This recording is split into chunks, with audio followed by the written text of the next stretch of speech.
જય શ્રી રામ. આજે આપણે વાત કરવી છે પ્રધાનમંત્રી કિસાન સન્માન નિધિ યોજના. ખેડૂતોને મળશે વાર્ષિક રૂપિયા 6,000ની સહાય. તો આ યોજનામાં કઈ રીતે લાભ લેવો, ક્યાં ક્યાં પુરાવા જોશે, ક્યાં ફોર્મ રજૂ કરવાનું રહેશે, કઈ રીતે ફોર્મ ભરાશે, એની તમામ માહિતી વિડીયોમાં સરળતાથી મળી રહે એનો અમે પ્રયત્ન કર્યો છે. તો આ વિડીયોના અંત સુધી બન્યા રહો. અને આપ અમારી આ યુટ્યુબ ચેનલ ઉપર નવા હોય તો આજે જ અમારી આ યુટ્યુબ ચેનલને સબસ્ક્રાઈબ કરો અને આ વિડીયોને આપના મોબાઈલમાં રહેલા તમામ વોટ્સઅપ ગ્રુપમાં શેર કરો.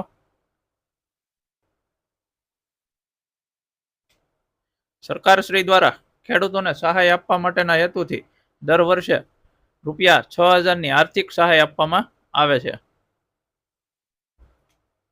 દર 4 મહિને ખેડૂતના બેંક ખાતામાં રૂપિયા 2,000 આપવામાં આવે છે. આ યોજના અંતર્ગત દર 4 મહિને 2,000 રૂપિયા ખેડૂતના ખાતામાં આપવામાં આવે છે. આ યોજનામાં ફોર્મ ભરવા માટે ખેડૂતના આધાર કાર્ડ સાથે મોબાઈલ નંબર લિંક હોવો જરૂરી છે. ખેડૂતના આધાર કાર્ડ સાથે મોબાઈલ નંબર લિંક ન હોય તો વ્યક્તિએ રૂબરૂ નજીકના CSC સેન્ટર અથવા તો મામલતદાર કચેરીના આધાર કેન્દ્ર, પોસ્ટ ઓફિસના આધાર કેન્દ્ર અથવા તો કલેક્ટર કચેરીના આધાર કેન્દ્રમાં વ્યક્તિએ રૂબરૂ જઈ ઓરિજિનલ આધાર કાર્ડ સાથે લઈ જવાનું રહેશે. અને જે અત્યારનો ચાલુ મોબાઈલ નંબર હોય એમને જાણ કરી અને એને કહેવાનું રહેશે કે મારા આધાર કાર્ડ સાથે મારો મોબાઈલ નંબર લિંક કરી આપો. એટલે ત્યારબાદ 2 દિવસમાં એ લિંક થઈ જાય ત્યારબાદ આ ફોર્મ ભરી શકાશે.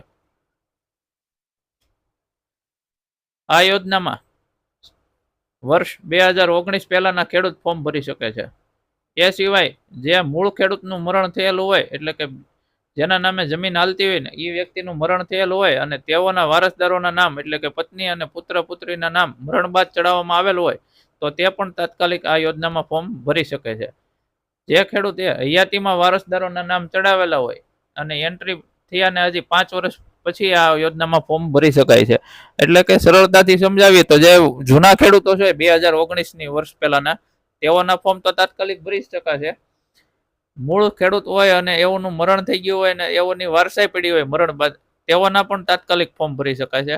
અને જે ખેડૂતે હયાતીમાં હક દાખલ કરેલો હોય કે એની હાજરીમાં તેના પત્ની અને દીકરા દીકરીના નામ ચડાવેલા હોય અને તેઓને 5 વર્ષ ખેડૂત બન્યા બાદ જ આ ફોર્મ ભરી શકાય છે.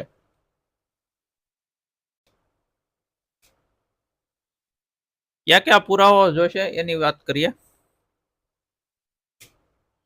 આધાર card, ration card, bank passbook, 7/12 8.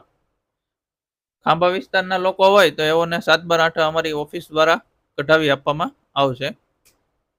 નોંધ: 7/12માં માતા કે પિતાના મરણ બાદ નામ ચડેલા હોય એટલે કે મરણ બાદ નામ ચડી અને જો ખેડૂત બન્યા હોય તો મૂળ મરણ પામનાર ખેડૂતનો મરણનો દાખલો અને આધાર કાર્ડની ઝેરોક્ષ સાથે લાવવાની રહેશે. આ ફોર્મ ખાંભા વિસ્તારના લોકોને ખાંભા સત્યમ ઝેરોક્ષમાંથી ભરી આપવામાં આવશે. ખાંભા વિસ્તારના લોકો ખાંભાની બહાર રહેતા હોય તો વોટ્સઅપ દ્વારા અમારા મોબાઈલ નંબર 9429222409 નંબર ઉપર આ વોટ્સઅપમાં તમામ ડોક્યુમેન્ટના ફોટા મોકલી આપજો. અમે તમારી બનતી મદદ કરી ફોર્મ ભરી આપીશું. ખાંભા સિવાયના જે લોકો આ વિડીયો ગુજરાત રાજ્યમાંથી નિહાળી રહ્યા છે એઓને નજીકના CSC સેન્ટર અથવા તો ઓનલાઈન સાયબર કાફેમાં આ ફોર્મ ભરી આપવામાં આવશે. આવી જ વિવિધ યોજનાઓ વિશે માહિતી મેળવવા અમારી આ યુટ્યુબ ચેનલને આજે જ સબસ્ક્રાઈબ કરો અને અમારા વિડીયોને વધુમાં વધુ લોકો સુધી શેર કરી અને આ યોજનામાં વધુમાં વધુ ખેડૂતો લાભ લે એના માટે તમામ વોટ્સઅપ ગ્રુપોમાં શેર કરવા વિનંતી. વિડીયોને અંત સુધી નિહાળવા બદલ સત્યમ ઝેરોક્ષ ખાંભા આપનું આભાર માને છે. જય શ્રી રામ, જય શ્રી ભોળાનાથ.